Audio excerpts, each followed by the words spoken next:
Hey guys, it's me, Coral. I'm back again with the books that I bought in March. So to start out with, I'll talk about what I got from the library book sale. Man, it was before the world all went to shit. I was lucky enough to go out like the day it started, or the day after it started. So it wasn't very busy even because people were starting to become worried, rightly so. But I went and I found a couple things. The first thing here is The Marsh King's Daughter by Karen Dion. This is one that I've had my eye on for quite a while. And I was kind of back and forth about whether or not I wanted to buy it. I have not heard anyone give a good synopsis or a review on this, so I bought it because it was only $2, and this is about a woman named Helena, I think. A woman named Helena who herself is an adult and a young mother, and she has a very sordid past. She finds out that her father had abducted her mother, and she is the product of rape, basically. And her father's been in prison, but he escapes, and I think she is supposed to help track him down. So, I don't particularly love, like, detective novels, so I don't know if it's going to, like, lean into that since they're trying to find like a criminal, but I thought I'd give it a try. Next I have The Dark Descent of Elizabeth Frankenstein by Kiersten White. I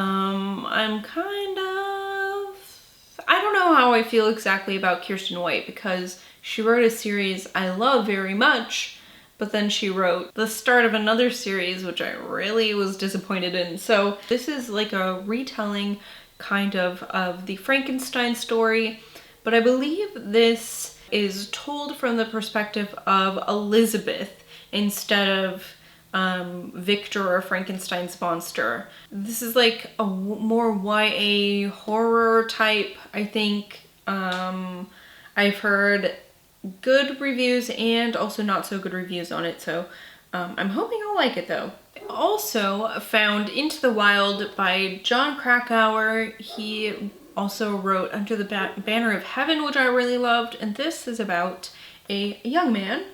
What's his name? Christopher Johnson McCandless, and he like leaves kind of a good amount of money and just like moves into the wilderness, and a couple months later his body's found, and I honestly don't know very much about this story at all. So I really like John Krakauer's writing, and I thought, you know, if I can pick this up for $1, I might as well do it because eventually I'm gonna read it. I also found Little Stranger by Sarah Waters. This one is kind of like one of those books that you find on like lists of like spooky horror books and stuff like that. But I think this is going to be more of a quiet, maybe historical horror. I know this takes place after, it just says post-war, so I don't know if that's World War II or World War I, I don't know. But it seems like it's going to be maybe like a haunted house book. I have heard good things about Sarah Waters in general, but I've never read any of her stuff yet, so now I can. And I also picked up a true crime book. This is The Boston Stranglers by Susan Kelly, and I picked this up because the story of the Boston Strangler is Albert DeSalvo, and they pin all these crimes on him that they just don't fit one killer. So I've always thought that maybe there was more than one. I figured there was more than one. It just doesn't make sense, like the victims. It doesn't make sense that there would be older women and also younger women and stuff like that. So this is about that. I think she says that she thinks there were oh, at least 8 different slayers. So I don't know if I believe that, but I want to read this and I want to see what this author thinks about this case.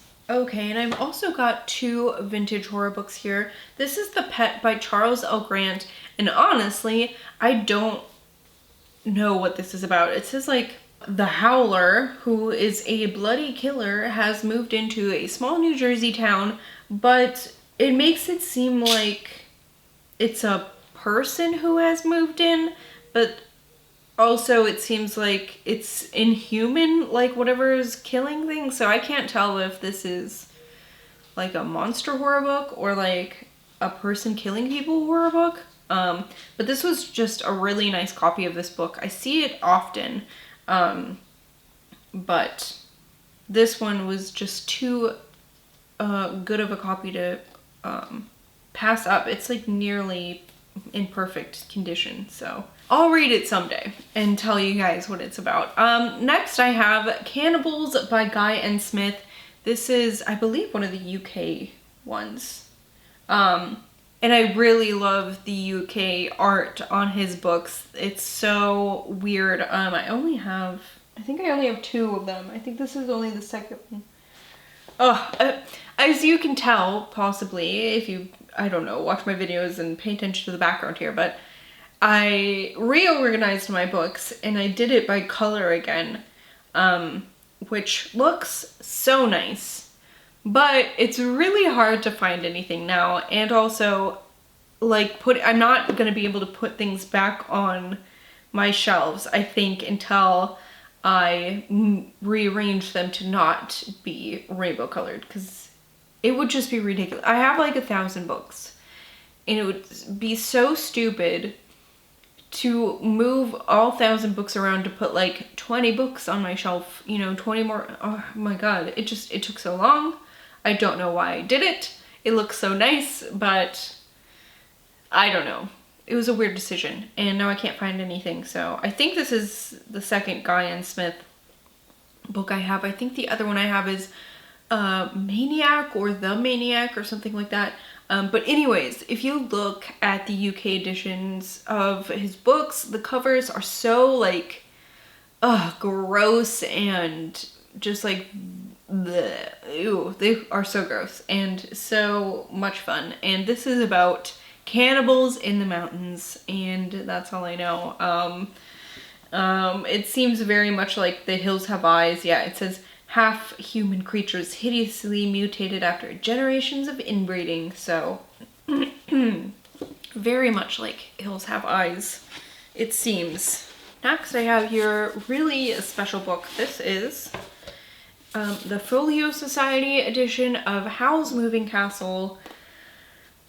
Okay, so when we got our tax return back, we decided to be responsible and put it in our savings account, put like all of it. But then my husband, he had tried to buy this for me for Christmas, but it wasn't in stock. So he's like, you should just buy it with some of our tax return money. And like, I know we want to save it, but just buy that. And I tried to, but I couldn't. There was like something wrong with my account, where I couldn't like progress in the checkout thing. Like, it kept telling me my address was wrong, and then it wouldn't let me move. So like, I contacted their customer service and they were so helpful, and they're like, oh, we will look into this, and also here's a giant fucking discount on this book. This book is like 60 bucks normally, plus shipping, which is not cheap. So their customer service is amazing. I'm not telling you to like be an asshole and try to rip them off, but like, if you do have a problem, contact them, because they will go above and beyond to try to help you. Okay, and there are a couple of things I got from Book Outlet then.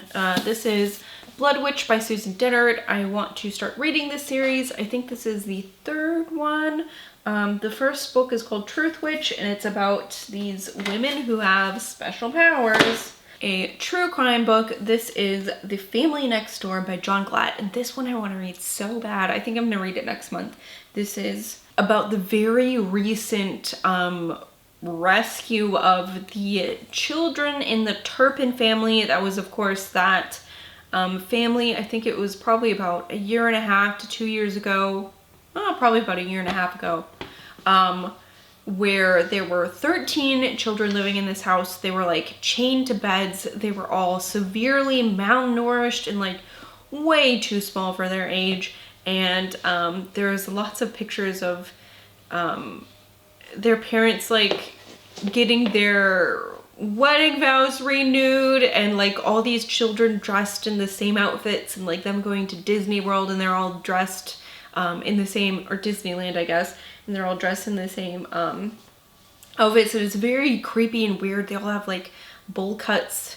The boys all have like bowl cuts, and the girls all have like the same like stick straight parted down the middle brown hair, and it's very eerie. So I'm really intrigued by that case. I'd really like to read this book. I don't know when it was published, so hopefully it has like a good amount of information, because you know, sometimes if a true crime book comes out too soon after the crime, a lot of the times it doesn't have a lot of information because, you know, it's been too soon. So hopefully this isn't the case, because I'm really interested in that. I also picked up The Last Time I Lie by Riley Sager. This is his second book.